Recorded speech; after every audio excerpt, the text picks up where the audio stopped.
Content strategy versus content marketing. Sound similar? They're actually quite different. Let's dive in. Content strategy is your blueprint. It defines your goals, audience, and the types of content you'll create. Think of it as your roadmap.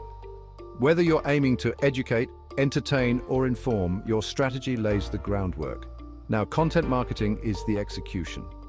It's about distributing that content across various channels. Blog posts, social media updates, email campaigns, the works. It's where your plan comes to life and meets your audience. For example, your content strategy might outline creating educational blog posts to attract teachers. Content marketing would then involve writing those posts, sharing them on social media, and sending them via email newsletters. Both are crucial. A solid content strategy ensures your efforts are focused and aligned with your goals. Effective content marketing ensures your message reaches and engages your audience. Together, they form a powerhouse for your digital marketing success. Got it? Great. Now go rock that content.